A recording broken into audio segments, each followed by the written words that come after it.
Okobo during the initiation of one into Amawul and other festivals like Ozo.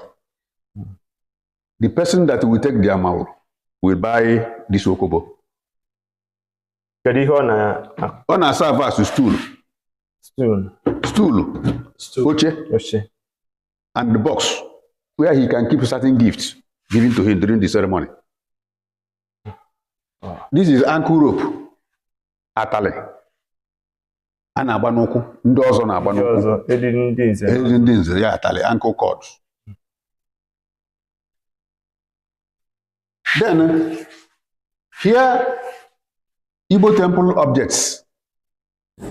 In a temple of an Igbo man, these things you see there. Ofo, Anunebe, Ochembo, Okuku, Obokolombe, Opoeja Ngumanya, Okwanzu, Okwoji, Ikenga, Abangwefi, Abudi. All these things we hear of na full-fledged temple of an Igbo man. Ife aka ị ga-afụgasị. Ihe eji wee mara ndị Igbo. Ife eji mara ndị Igbo. Then nke a bụ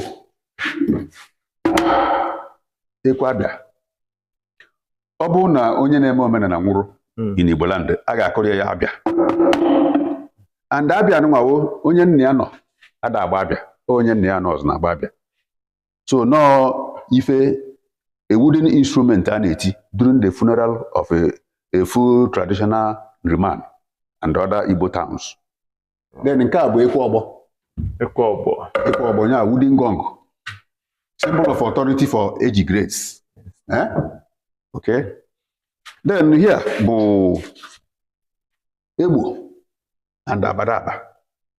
During New Yam Festival, ana prepare Egbo. We protect the people who attend the ceremony. Are you following me? So, nke a bụ akọnuche agwụ. Ọ bụ na a child na-misbehave. Eme odorie akọnuche agwụ onwe sense. Even ndị ọcha na-akpọ ya seat of common sense. Mana ndị Igbo na-akpọ ya akọnuche agwụ. Because agwụ an ambivalent spirit. Sometimes ọ na-adọ destructive, sometimes ọ dịkwa constructive.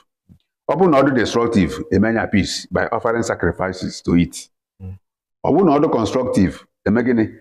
Ekene nye ekene by offering certain goods to eat, like clean of a fowl, offering of hot drinks, cola nut, and so on and so forth.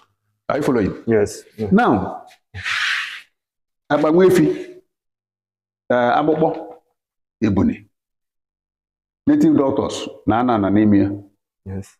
We now perform their work